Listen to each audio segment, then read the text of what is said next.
Welcome to the Conscious Pivot Podcast with international speaker, business mentor, best-selling author of Pivot, and your host, Adam Markel.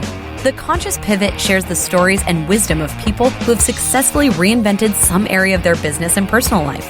You'll gain powerful insights into how you can fully embrace new opportunities, increase your performance, and master the art and science of innovation and resilience. So please join Adam as he guides you on your conscious pivot. Hey, everybody. Welcome back to another episode of the Conscious Pivot Podcast. I'm your host, Adam Markel, and I am feeling just this real sense of awe in this moment at how big the universe is or feels to me in this moment. Just even the concept of time is so mind-bogglingly large that I can think back to last year around this same time at the start of a brand new year and how energized we were around 2020, getting going and all these great goals and aspirations we had, and not having any sense that the universe was going to test my sense of humor and test us in so many ways, with more change and more uncertainty than I've experienced in probably my entire adult life. And I think a lot of people have experienced very similar things. And it was a glorious year and a painful year and a year of tremendous change and lots of suffering, of course. I don't diminish that in the least. And yet, look back, it was a beautiful year, beautiful, unpredictable, sort of majestic year, and I'm just in awe of what's happened in the span of the last 12 months. But even just contemplating time itself is such a mystery, because I can just as easily as I can think back on where I was at this moment. Many of you right now can think back on where you were at this moment last year. It's just as easy to think back to 10 years earlier or 20 years earlier. Or some early stage in our lives, and that only seems like a second ago. It doesn't seem like that's any longer a journey backward in time than even pre-pandemic was. So it's a mystery, and so many things are mysteries.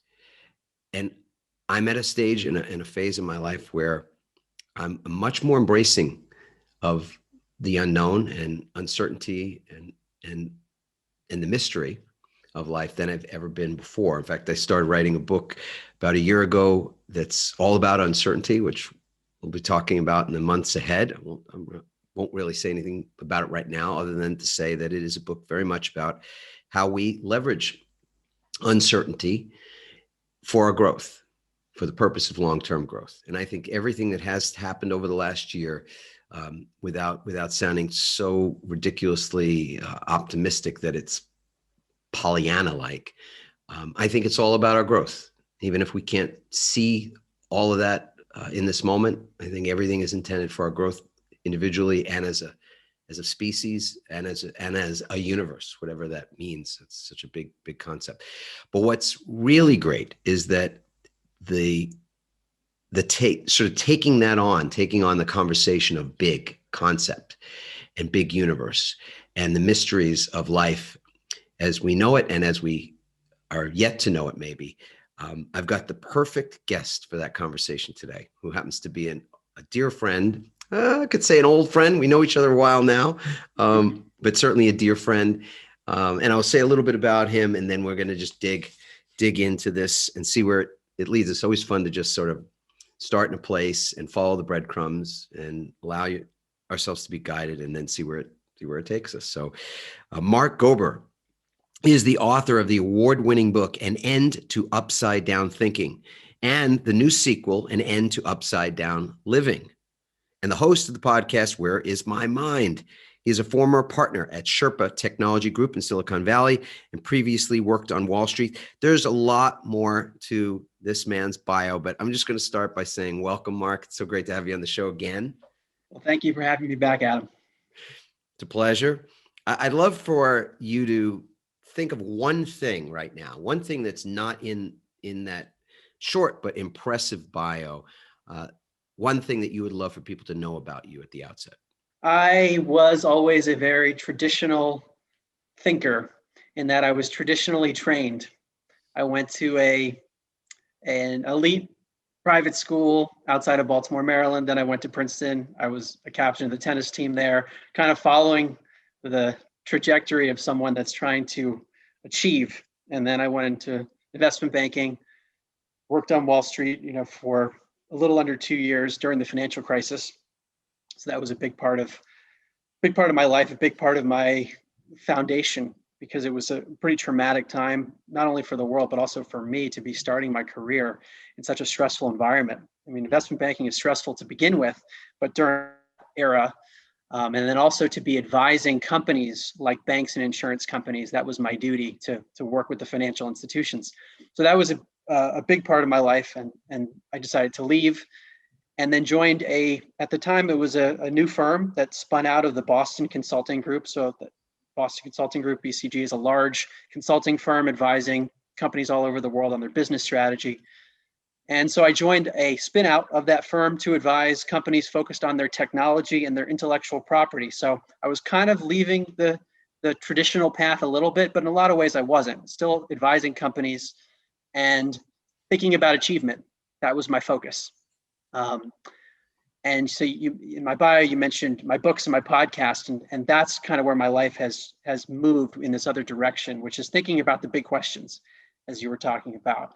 In 2016, everything shifted for me, and not because I was really looking for it, but I would say it was a combination of life circumstances. I hit a wall in many ways, personal life, professional life, things weren't quite going my way at that time. And I heard some things on podcasts that I wasn't planning to hear, that challenged my view of reality, that basically made me go from a person who thought there's no meaning to life, we're in this big random universe, but it's all meaningless. And that's what my educational system and I think societal conditioning had taught me to believe. And I went from believing that to learning about science that suggested there is a spiritual dimension to reality. And my journey over the last now 4.5 years is to explore the nature of reality with this expanded perspective, and then look at my own life. What do I want to be doing? Do I want to just be focused on achieving and doing the next step based on what I've been conditioned to do, or do I want to do something else? And so far, I've chosen to veer in another direction, and I don't know exactly where that's going to go, but that's the short version, Adam.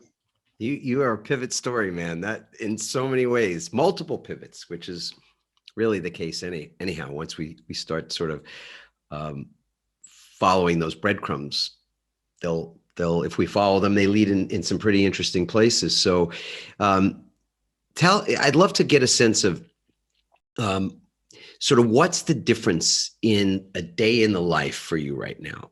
Meaning what was your life like following that more traditional, conventional, let's say a well-worn path of achievement that leads to success or work and establishing yourself and credentials and the like that ultimately leads to financial success and the rewards associated with that, and the path that you were on there, and a day in the life today, and what would be the sort of the telltale signs that your life, while still you, is quite different or feels different? The first word that comes to mind is stress. That stress was a huge part of my life before, and it's not absent from my life now, but that's when I think about that old track, even going back to the first time there were grades in middle school, stress. What's the next thing I'm going to achieve? I have a tennis tournament this weekend. I've got to perform there. And that never ended.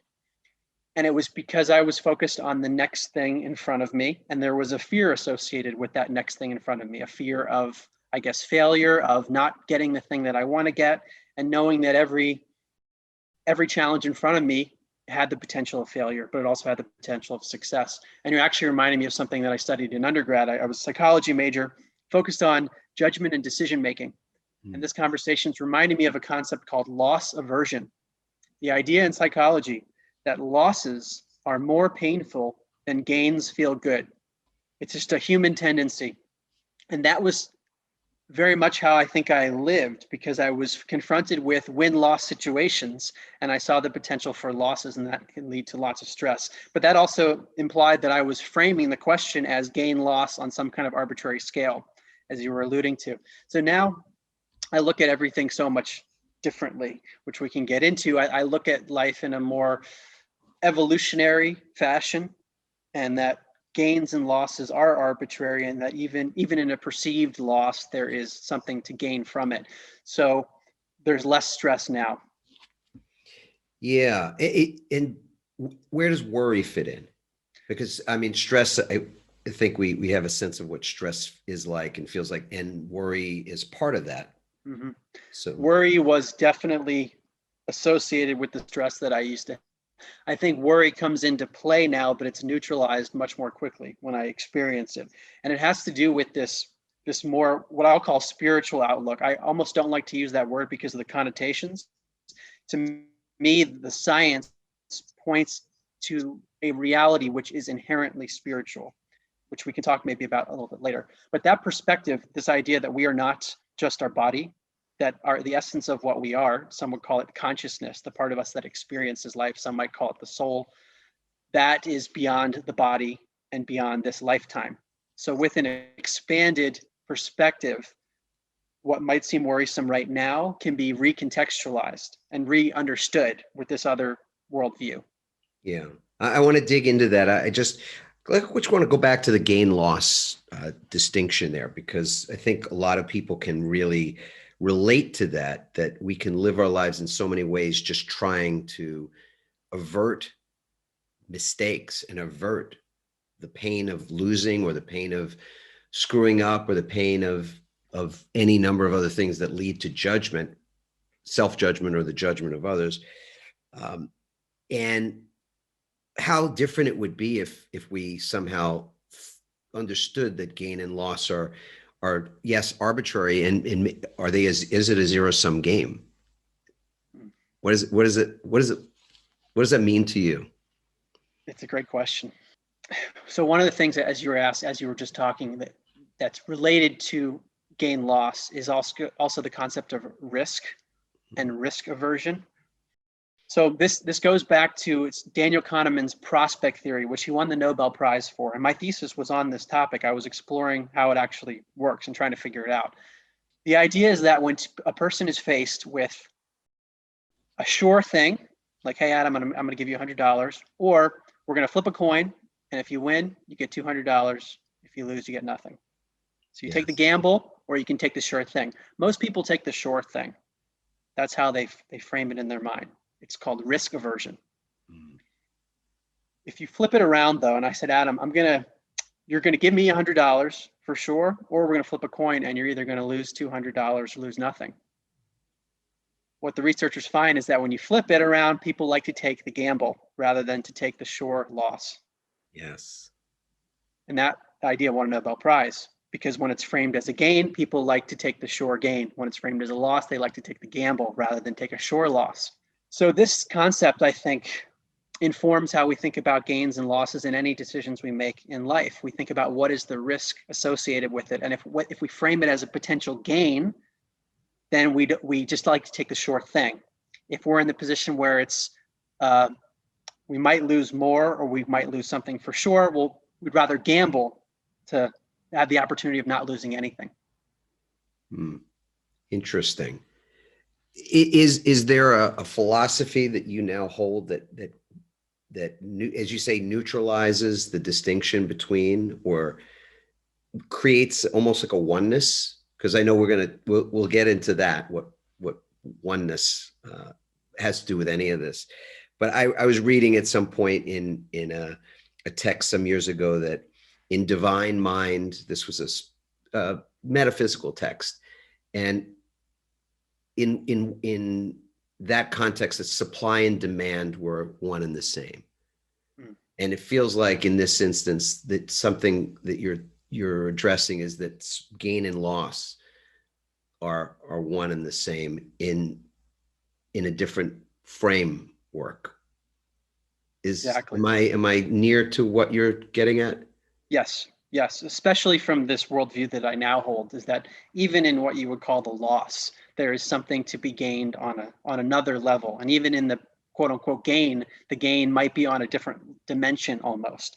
So it's like the question of, And do you even in want the it to, gain, there's a loss that is possible in the gaining. I mean, so I'll just say you and I had a similar path at the beginning, doing the things that are traditionally associated with creating a path for success, and then even tasting of the fruit for a while of that path. And a lot of people know this, that success isn't all it's cracked up to be, sort of that old cliche. But the truth in that is that even in the gain, you lose lots of things. You may lose time that you can't get back. You may lose time with people that you can't recapture.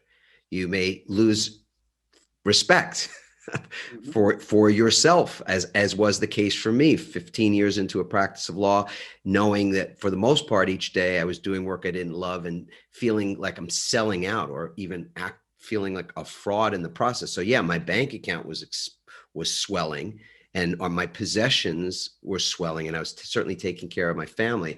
But for me, my view of myself was shrinking. So that's a lost yeah. like the front and back of the same coin. I think at a different level of reality, there is no question about whether there is a gain or a loss. I think you're right. It's a construct, because no matter how you look at it, you can find something that's a gain or a loss in any situation.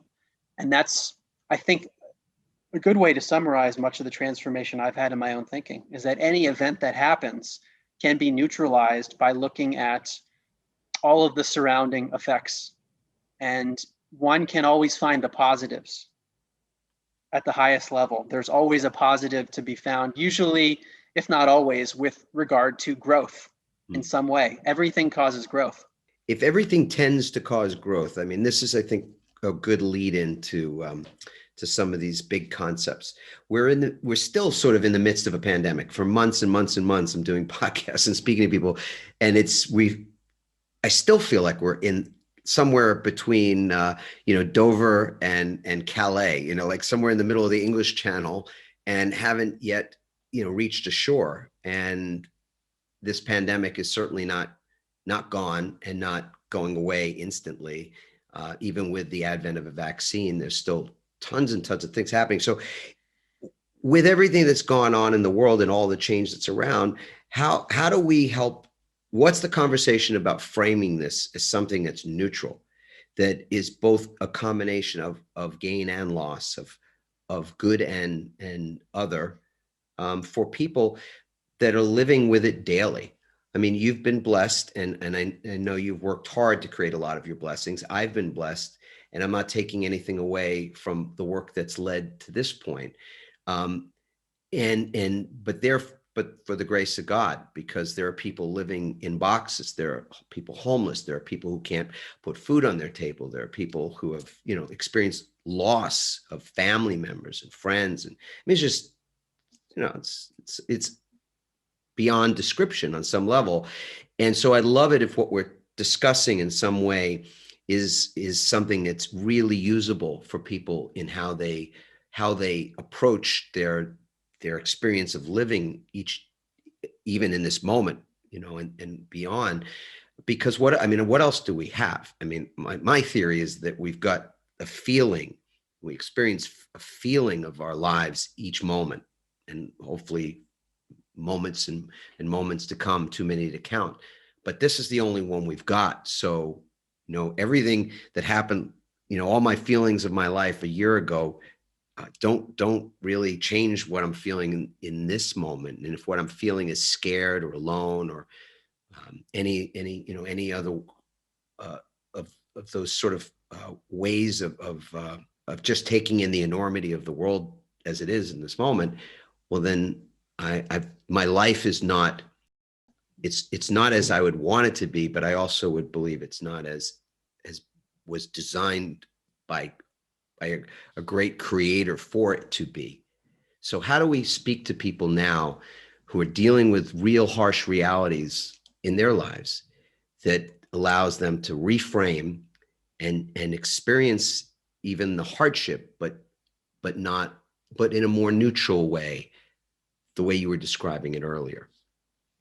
Two things come to mind. First is I want to re-explain what I mean by neutrality. And secondly, I want to introduce the concept of humility, which is that there's so much that we don't know about the universe and what we're doing here and what the purpose of life is, that it's difficult to judge and know why things are happening. But we'll get to that second. Neutrality. When I talk about neutrality, I don't mean that in a way where we dismiss feelings that come up, whether they feel good or they feel bad.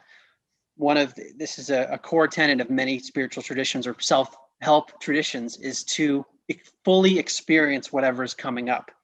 And that might need to happen for reasons that we can't understand. It could be a really negative feeling that needs to be cleared from within us.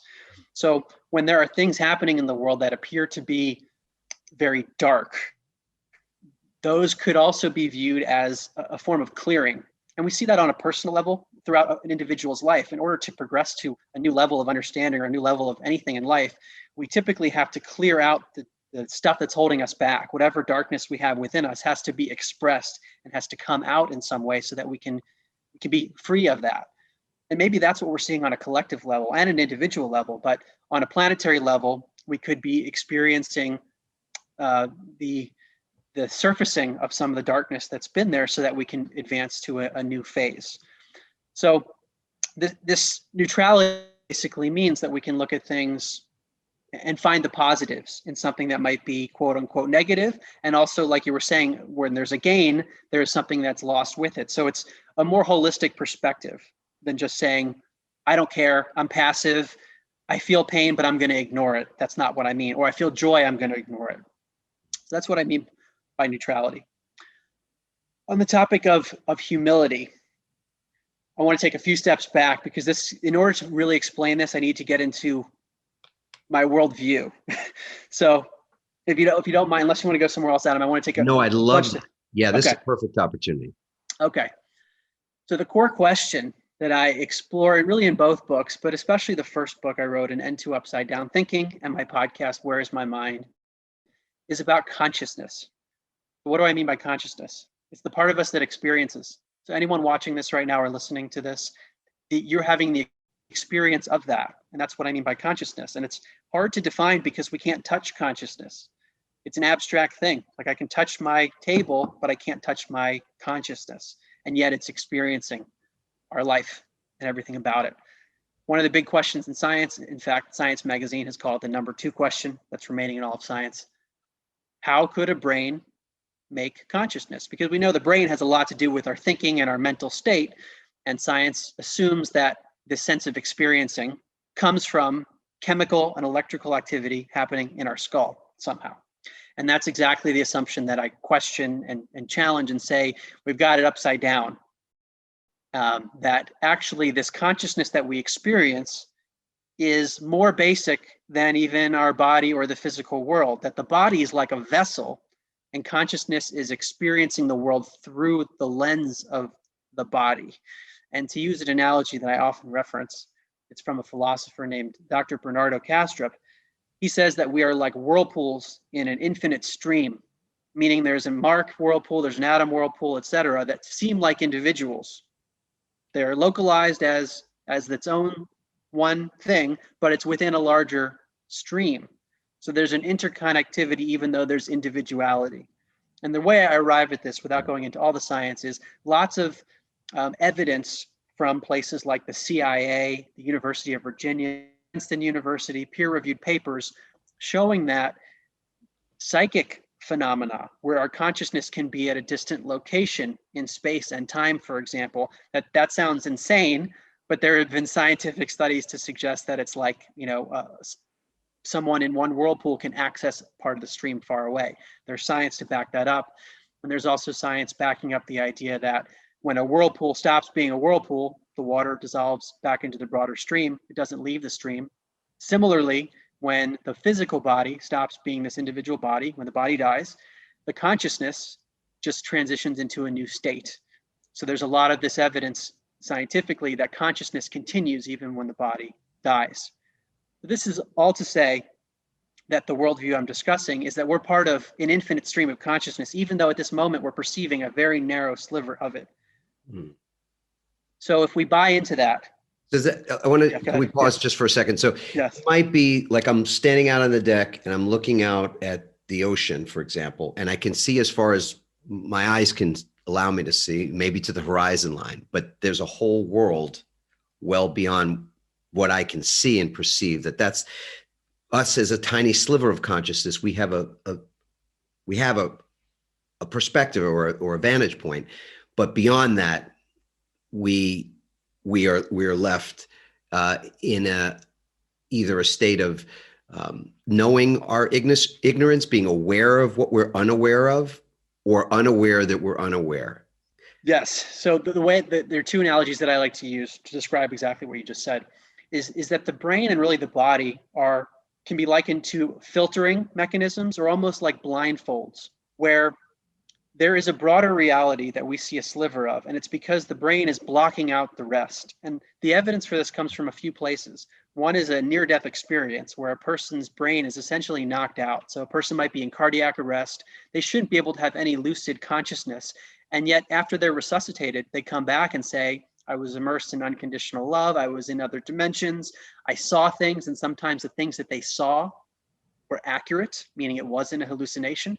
So we see an expansion of consciousness, even though the brain and the body were shut down. We see this in emerging psychedelics research, when parts of the brain have reductions in functioning during the psychedelic trip, and there's an expansion of this perception of reality. We see it with Savant Syndrome. This is a person that might have a certain damage in the brain in certain ways, but like in the movie Rain Man, they have mathematical abilities that are unreal, musical abilities. So you see a heightened consciousness associated with reductions in the brain in certain capacities. So it's like from this whirlpool that we're in, we are directly perceiving not the entire stream. And there's this process by which I think we become aware that we are just the whirlpool within the broader stream. There's a period, at least for me, where I had no conception that any of this could be possible. And so I didn't even think of being interconnected as part of a stream. I just thought of myself as an individual who, when you die, it's over. There's no paranormal or anything like that. Whereas this other worldview raises many questions and makes us become more aware of the unknown, that there is an unknown that we can't even know how big that unknown is. And because of that, this is going back to the original point about humility. We don't know what's going on in the world. We don't know how life really works. To judge and say something is good or bad, even though it might bring up those feelings, we don't actually know. So a common example could be when someone experiences a loss, like losing job, getting sick, death, something like that, death in the family.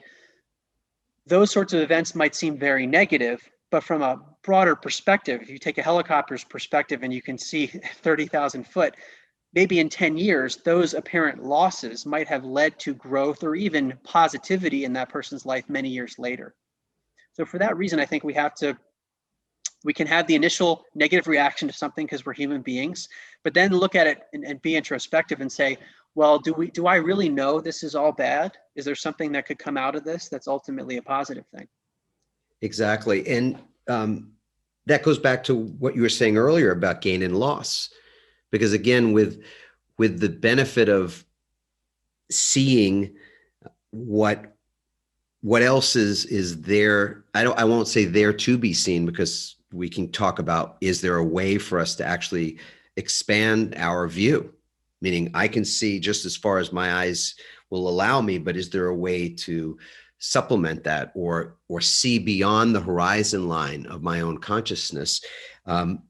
There's an element of, if we can't see, then are we left with the choice to have faith or an understanding or some sort of a knowingness inside of us that we just trust that if we could see more, if we actually could see at 30,000 feet, would we then see there is a lot of good that's associated with something we would call bad, and sometimes even a lot of bad with things that we associate with the good.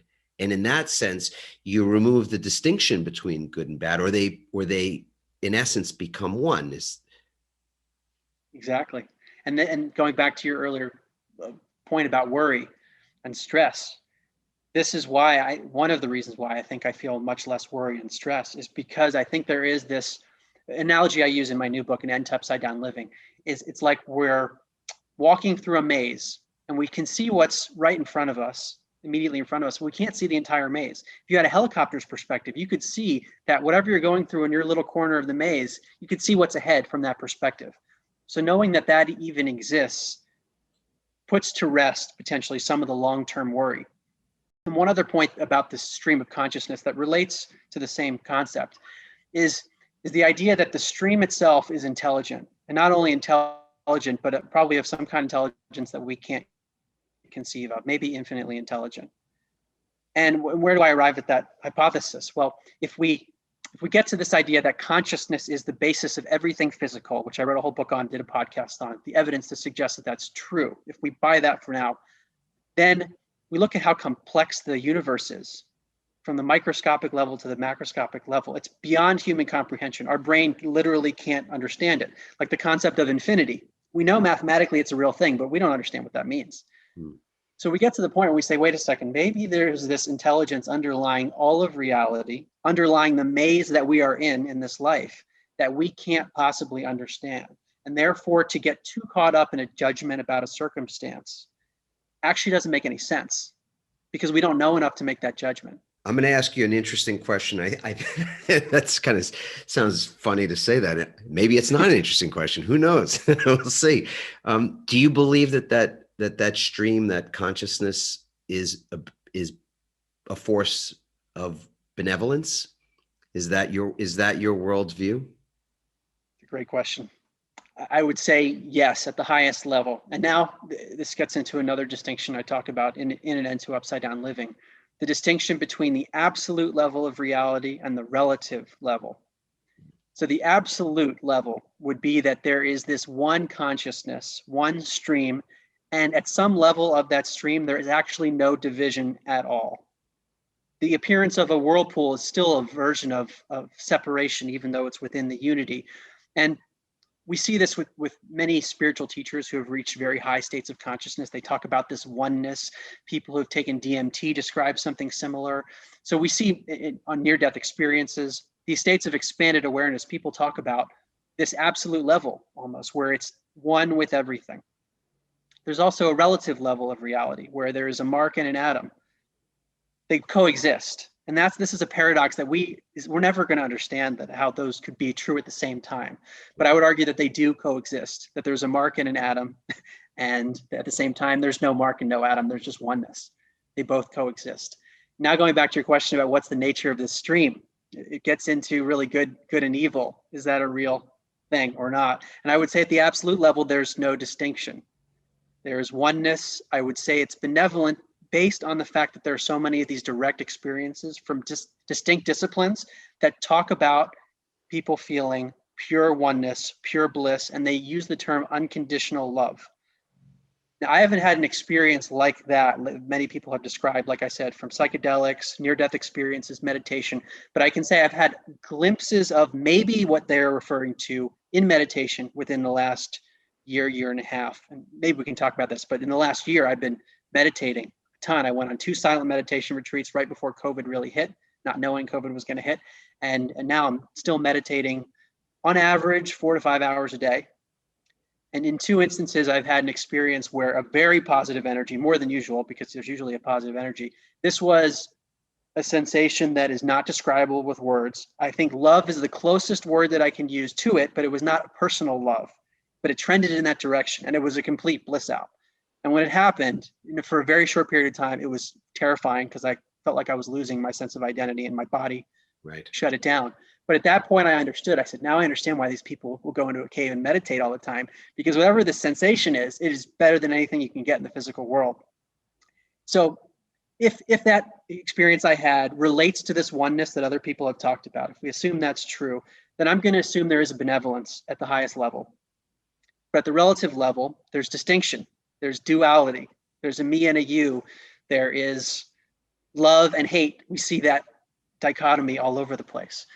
So I think ultimately there's benevolence, and within the relative that we experience, there is dark light, and the darkness can be viewed from multiple lenses. Like we've been saying, we can dwell on the dark parts of it, which certainly exist, but we can look from a higher level and see the growth that it's enabling.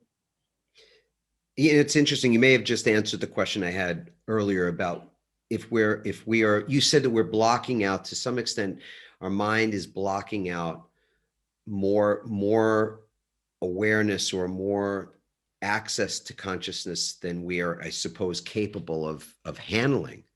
So, I mean, it's like a Jack Nicholson thing. You can't handle the truth. Like, is divine mind or universe set up to only allow us so much viewing time or view of the picture, and can we actually expand our view? I mean, you've alluded to the fact that there are ways to sort of gain access to more.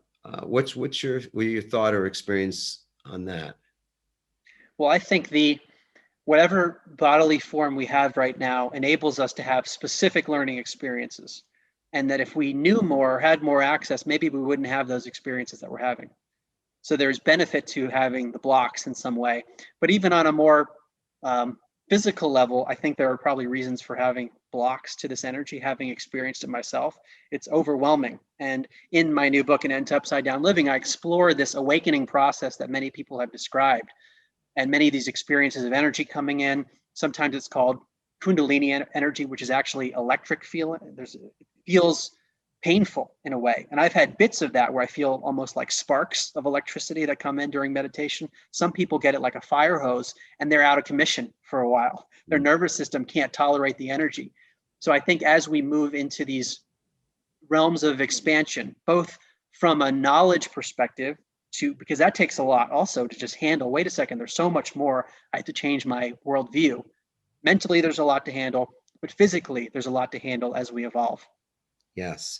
You know what, we skip past something I think it's worth tracking back to, which is in the first book, which I was so happy that our first interview was about an end to upside down thinking, and felt really fortunate that as you were writing that book and getting ready to publish that book, you and I were doing some work together, which was magnificent. You exposed the essence of the dispute, if you will, about whether we view consciousness as something that emanates from the brain, is created in the mind or in the brain physically, versus something where consciousness is an independent thing and we access it, which is what your worldview is. So the former being what's commonly known as materialism, and for people that are wondering, that is the mainstream view.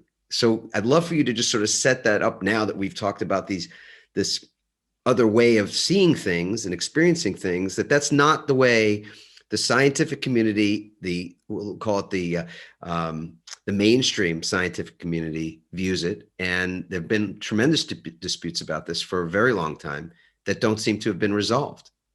Right. That's right. To this point. So the view known as materialism, also sometimes called physicalism, as the name suggests, is that everything's about the physical, and that consciousness, our sense of being, comes out of physical stuff. And the way the story goes under the materialist view is that roughly 13.8-ish billion years ago, there was a big bang filling the universe with little pieces of matter called like atoms. So you have a big universe, lots of atoms flying all over the place. And in a big universe, you're bound to end up with interactions between those atoms, those pieces of matter. We call that chemistry. And when you have lots of random chemical reactions in this big universe, chance tells us that eventually you're going to get a molecule that can replicate itself, like DNA. And that leads to the evolution of a biological species like a human being. And that species has developed a brain, and from the brain, consciousness comes out. So we started with matter And through chemistry and biology and neuroscience, we end up with consciousness at the very end. And what I'm arguing, and many others have argued this as well, is that it's the reverse, that actually we can leave the stuff about the physical and chemistry and biology, we can leave those things, but we just put consciousness in a new place. We put consciousness first. We say consciousness is fundamental and everything physical is emerging within this non-physical consciousness. And like you said, there are huge debates about this still. Materialism is the conventional scientific worldview, even though there is a realm of quantum physics, which is questioning the materialist worldview, because as we get down to the smaller and smaller scales of what's something physical, like I look at my table right here, feels like it's solid, but under a microscope, it's 99.9999999% empty space. Yeah. So you get into the physics of it, and then also some of those psychic phenomena, near-death experiences that say, wait a second, you have a consciousness that seems to be independent of the physical. What's going on here? And when you put all that together, it leads to really question the materialist worldview. And why does that matter beyond the scientific implications? To me, it's huge because of the worldview that's implied. If we're just material, then what happens when the physical body stops functioning? You're dead, it's over. Any meaning that you attributed to your life, it's wiped out once you're dead because you can't think about it anymore. And that's how I used to think. So I cared about the gains and the losses as I perceived them, but I didn't think there was any meaning behind it other than what I wanted to just make up. And I said, well, why should I make up something? That's just rationalizing. I'm not going to rationalize. I'm going to accept things the way they are, which is that it's a materialist universe. When I die, it's over. There's no supernatural, and therefore my life is meaningless. As bleak Nihilism. as that sounds.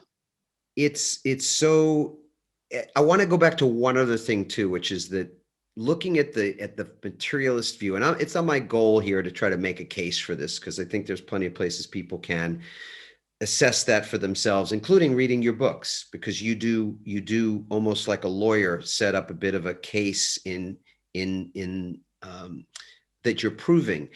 The first domino, I like to sometimes think of or want to find the first domino in any sort of sequence for logic purposes. Where is the first domino in the materialist or physicalist view? And isn't that the actual issue, that the first domino exists out of thin air, even in a materialist viewpoint? And that's the sort of the thing that we could, if we're going to find one place where, you know, you're building something in air, meaning there's no actual foundation to it, that's where you would look. Yeah. So this materialist worldview that there was a big bang, it says that something, i.e. this massive universe, comes out of nothing. And that is not well explained even by the materialist worldview. And I'm sure there are physicists that have tried to back into that. But even from the perspective that I'm talking about, some in the philosophical world, they would call it metaphysical idealism. And all that means is everything's consciousness. We're one stream. As the famous Nobel Prize winning physicist, Erwin Schrödinger, he said, in truth, there is only one mind. And I like to use that term, one mind, that we are whirlpools, we are individuations of the one mind. So I'll call it the one mind versus materialism. Some would say, well, where does the one mind come from, Mark? Like, you're talking about the stream, does it have a source? And the answer to that, I would say, is very complicated, because the question assumes causality, that you need a first domino, that something causes something else. And in order for that to be true, you need linear time. And what I'm actually arguing with this one mind is that it's beyond space and time. So that means that consciousness just is without any cause. And that usually makes people's heads explode, because it's like, that doesn't make any sense. And it doesn't even make sense to me, but I think that data leads there, even especially with things like precognition. Really quickly, this is one of the phenomena, some people call it an anomaly, because materialism can't explain it. Precognition is knowing or sensing the future before it happens. And there have been people that claim to be psychic, and there's all kinds of, you can do tests on that to control for ways of cheating. But I think some of the most compelling studies are ones that show a very small effect, but they're statistically significant. And the study goes like this.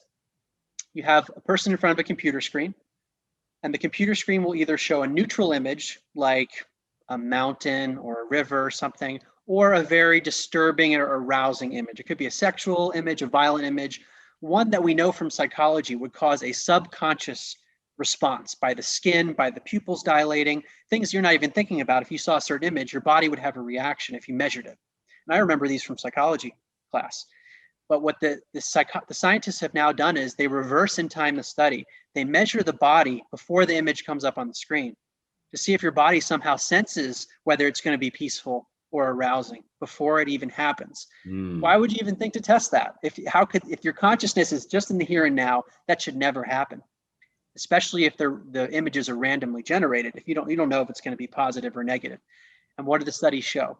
They show that the body seems to react in a very small amount in a statistically significant manner seconds before it comes up on the screen.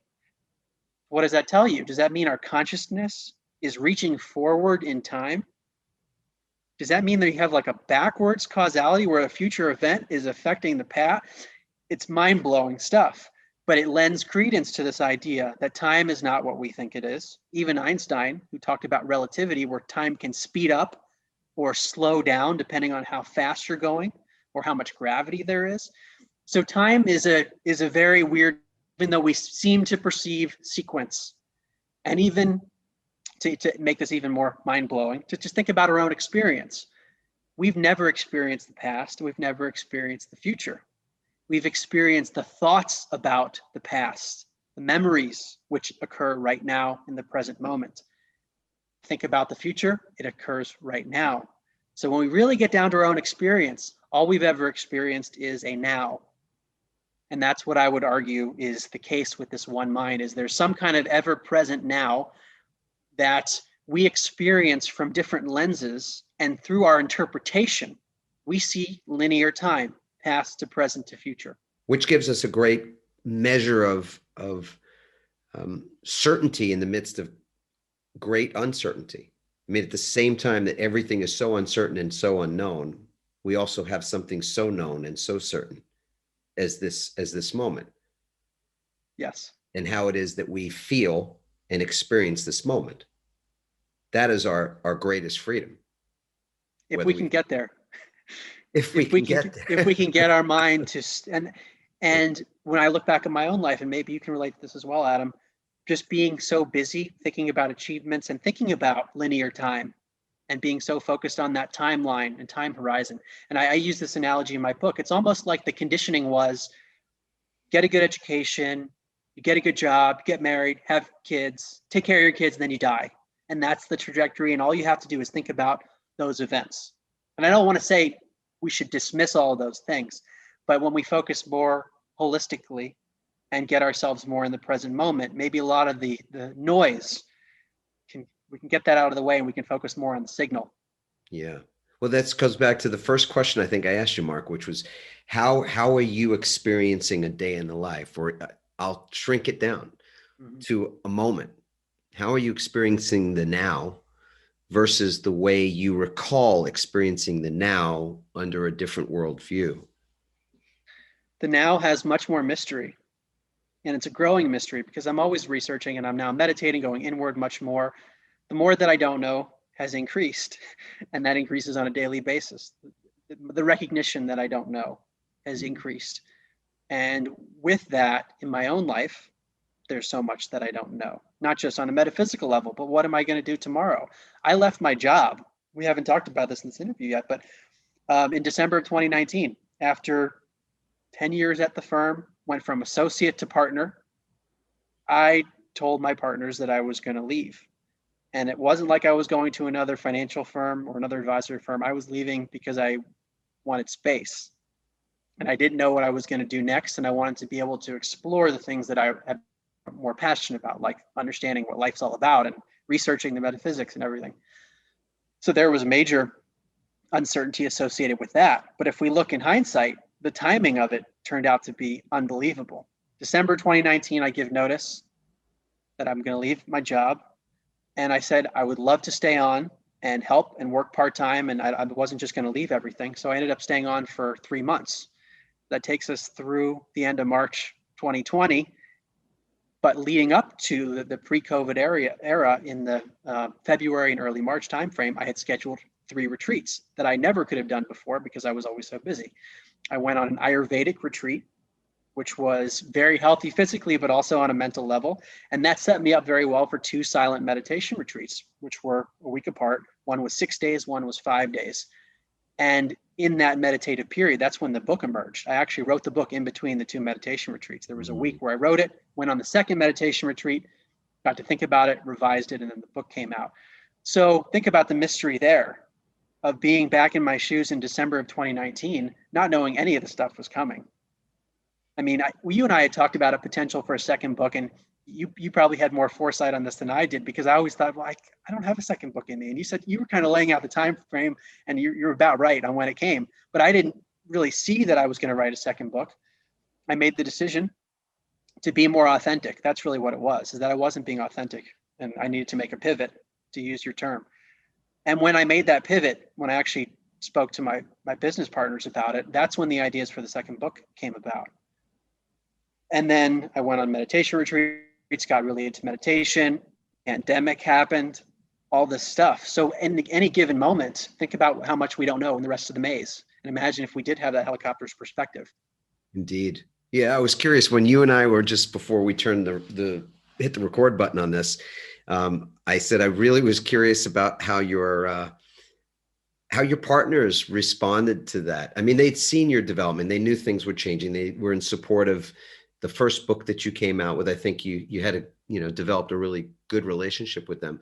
And I'm sure they wished you well, but I'm just curious, as a fly on the wall, what was that like? Because you literally, it's that very uncharacteristic, or what's the, it's unusual when someone has attained that level of accomplishment, has gotten a brass ring of sorts, and to sort of give it back in some way. How did they respond to that? How's your family responded to it? What's life? I'm really curious what's life like for you, because you have done the Robert Frost thing. I mean, I taught this so too long ago to recall, but the 2 years I spent as a middle school English teacher, I remember just The Road Less Traveled was a wonderful poem to share with kids when they were in 7th and 8th grade. And you absolutely took the road less traveled by. So give us if you could, a little taste of what that's been like. Well, on the Robert Frost, I would say that I see a totally different maze than Adam Frost might have seen, or that that most people would look at as take this path or this path. I just have a totally different vantage point. So for me, and this goes into my decision as well, it almost wasn't even a choice. From the way I was looking at the world, it wasn't like a weird move, because it would have been weirder for me to stay on the path that I was on, because it was out of alignment with my authenticity. You was trying to serve 2 masters in some sense. Exactly. And that is, you cannot do. None of us can. I tried. And I think even before 2016, when I first learned about this, I was probably serving 2 masters and just didn't know what the second master was. I was serving the mainstream master, and I didn't know there was something else pulling at me. And that probably led to a lot of the personal struggles I had during that period. So when I let my partners know about the first book, this was in 2017. I after a year of researching, after those initial podcasts in 2016, I ended up deciding to write a first draft of the book, which came out in 2018. But I remember having a conversation with the partners, letting them know that I had written a book, because I didn't even think I would write a book. And all of a sudden it was there, because I wrote it quickly, and it wasn't on business, technology, intellectual property. It wasn't on those things.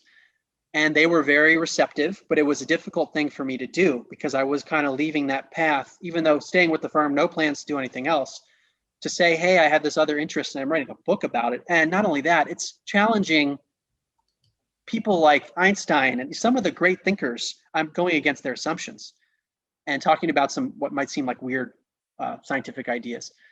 So they were very receptive to that. And I mention it because it was difficult to sort of come out and tell people that I was writing about this stuff while having a traditional business thing. And I mention this because I don't know where people are on their own journeys, and you might be going through something similar. But I felt much better after I did it that time, for sure, even though I still felt a little bit of nerves, because I was on this 2 masters path very clearly at the time.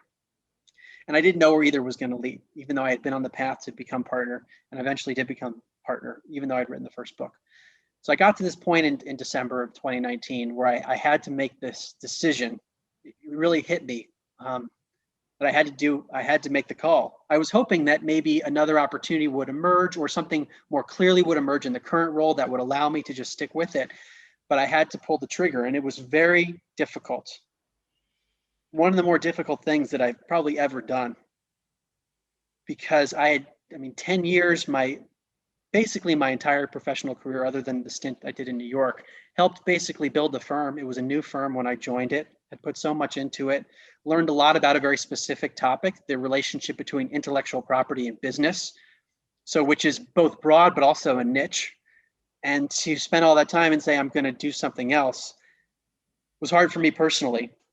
That was probably the hardest part, is the talking about it with them. They were very receptive. I disappointed that I would be leaving because we had a good relationship and spent a lot of time together. So they were receptive. It was completely amicable. The hardest part was on my side of it. And same with family. I mean, they've been receptive throughout this whole journey. So I've been fortunate in that regard that people around me have been supportive, but not everyone agrees with what I'm doing, definitely. And I would say this more about friends and some people close to me. They just don't agree with what I'm talking about, or they don't agree with some of the science, or they haven't read some of the science and they have a different worldview. And I kind of knew that was coming. I mean, to write a book and put a line in the sand and say I'm on this side rather than that side, anytime someone does that, there will be opposition. And that goes with the territory.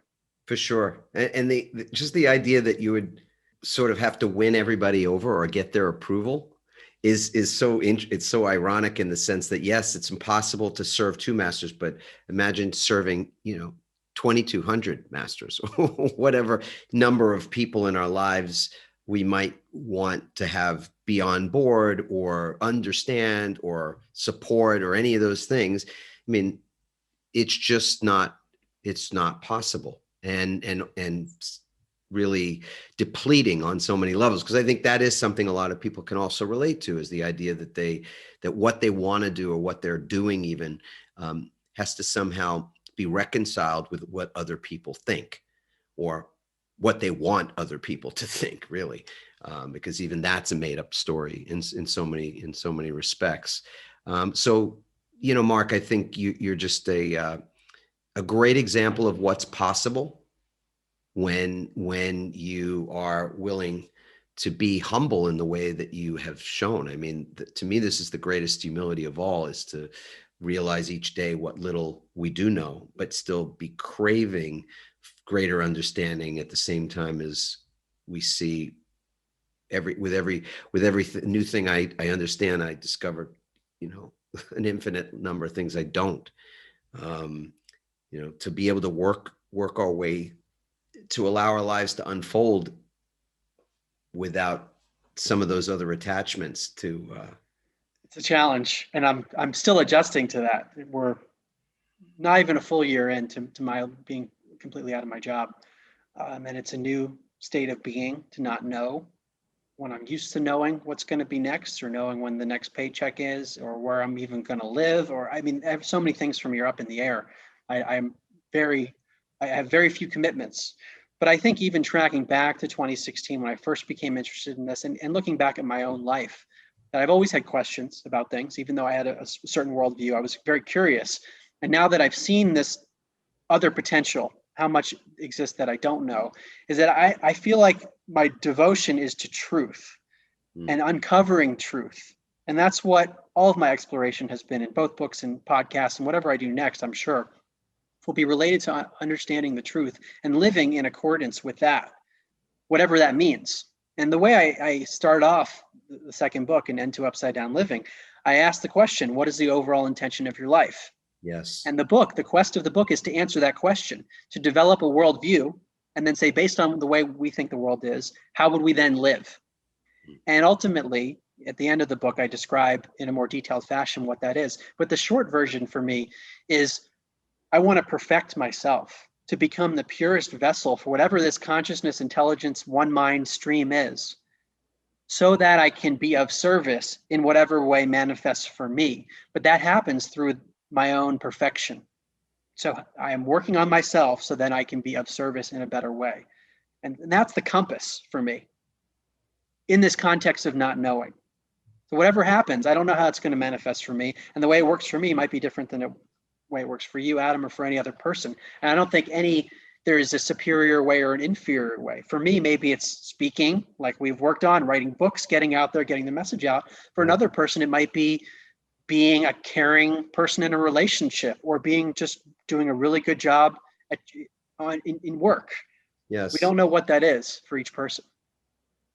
But it would be great if we were more involved in the process, let's say. And I think that's, if there's anything that feels tragic to me about any life, it's the degree to which we're not actively engaged and involved in the process or involved in something that is a bit of a sham of the process. Like we're convinced that it's one thing and we go down that road and live our lives in accordance with something that turns out to not be truthful. And so I so applaud your quest and search for truth for yourself, and the way that it informs the rest of us, because you're not just keeping it to yourself. You're not just, and I don't want to, put this in a judgment form either, that you're not in a cave cross-legged having this experience exclusively for yourself, but you are in fact sharing it with others, writing books and delivering a great podcast. And that's, I think that's, it's definitely, it's a sharing, it's a giving. And, that's how I view it, Adam. I appreciate you saying that. That's the reason I'm doing all of this. If I just cared about the traditional track, it would have been easy for me to stay in my job. I had made it to partner at a relatively young age. I was very fortunate. I could have just stuck with that, but something hit me when I was researching all this material, that this is changing my life. If other people understood this, if they had access to the information, they could understand it as well, and it could change their lives in a positive way. So there has been this impulse to want to get the information out there, and that's how it's been for me. But you mentioned like the cross-legged in a cave thing, because I've had to think about that. There's been almost a pull to do that, and many in the past have done that. And some would say that metaphysically, by elevating oneself through that process, it's almost like ripples in the pool, in the pond, in the stream, that's helping. Yes. So there might be something to that. And I've kind of been doing a hybrid where hours a day I am meditating like that. And I think for whatever reason right now, it feels like I need to do that, maybe not forever.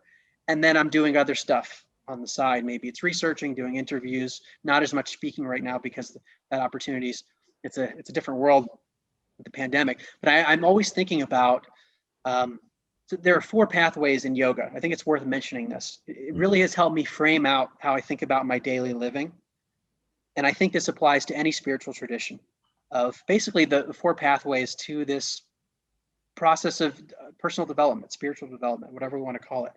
One is called Jnana Yoga, which is a pathway of knowledge. And I clearly started out on that path, is wanting to understand. There's a path called Bhakti Yoga, which is devotion. And that's really devotion to this one mind, understanding that we're a whirlpool within the broader stream. It's really an attitude. Some people will do it through prayer or rituals, but to me, it's an attitude. There's the service path of helping others.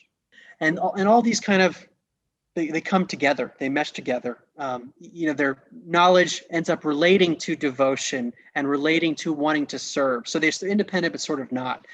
And the 4th one is known as Raja Yoga, which is around energy.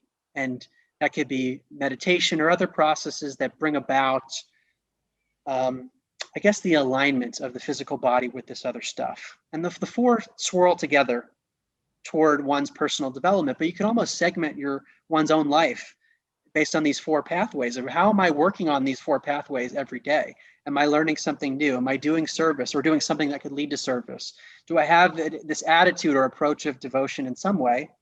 And am I doing something energetically? Maybe even it's diet or physical exercise, physical yoga, meditation. It could be lots of different things. So I like to think every day about what I'm doing in those 4 areas. That's as good a blueprint as I think we'll ever hear about how to architect a day in the life, a great day in the life. I so enjoyed the conversation as always, Mark. I absolutely love you, buddy. And thank you for being on the show again. It's a pleasure. Thank you so much, Adam, and thank you for giving me the opportunity and for all that you do, because I've gotten to know you over the last few years and the work that you're doing to help other people in your own way. I just really appreciate it. So Thank thank you. you. Yeah. I want to close out our episode with a reminder.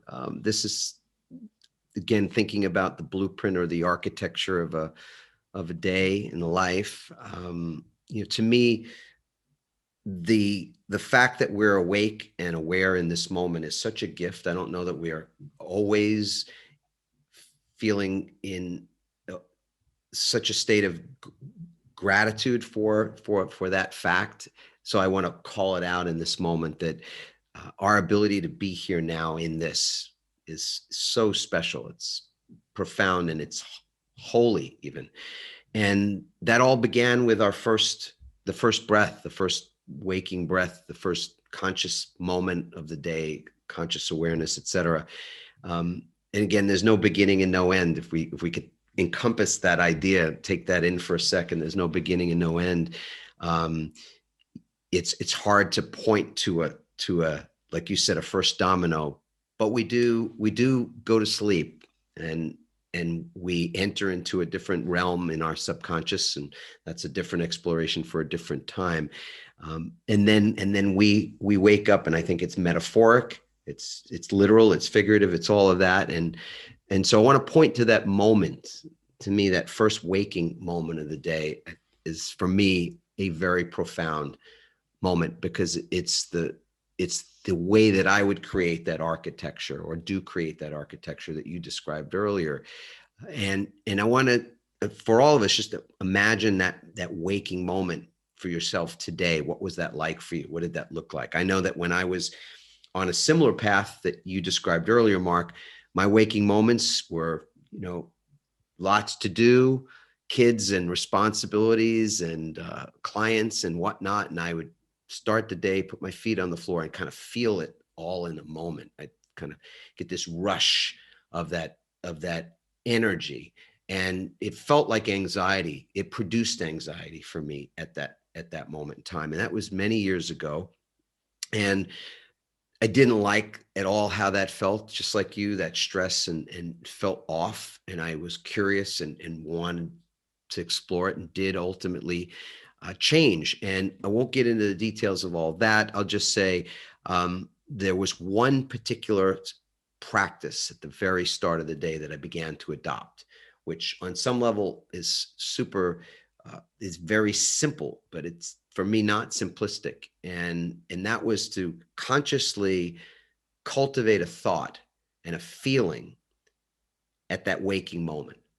Because again, my theory is that all our lives are a collection of feelings. That's all we ever have. And the resonance of that feeling is what will, I think, be what we experience when we transition to whatever that next phase of our consciousness happens to be. And I believe I ascribe to the same philosophy that you do. So I don't think there's any end. I think this is a wonderful backstory to all this. But that moment of waking, I choose instead each day to, instead of experience that anxiety of all there is to do and all that there is that's missing or wrong, or any of those things, I instead start with a thought, and that thought is that I love my life. And I say it out loud, actually. And those 4 simple words, I love my life, is really about what you said earlier, Mark. It's about creating unconditionality.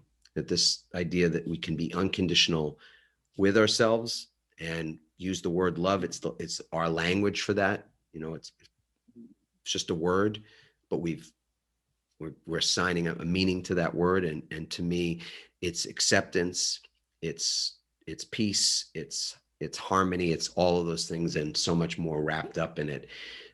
So to be beginning a new day and consciously cultivating that day from that first seed, that first thought, is so powerful. So I leave us with that. Wake up tomorrow. That's my prayer for all of us. We get to wake up, be a little more conscious tomorrow than today. Be in a state, if possible, of generosity and gratitude for yourself.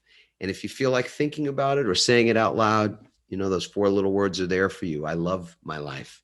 or any other words that might make sense to you in the moment. But this has been a blessing, Mark. Again, I so appreciate you, brother. Hope everybody that you've really enjoyed this conversation. We'd love to get your comments. So adammarkel.com/podcast. Leave a comment there. If there's somebody that you know that you think would really benefit from listening, taking part in this, feel free to share this episode. And of course, if you haven't subscribed, we'd love to have you join our community as well. With that, I'll just say ciao for now, everyone. Thanks for listening, everyone. We hope you now have the tools and greater insights to navigate your own pivot. Help us inspire others by sharing this episode and leaving your comments over at adammarkel.com/podcasts. For more tips, strategies, and support as you consciously pivot into a new business and lifestyle you love, join our Pivot community on Facebook at pivotfb.com.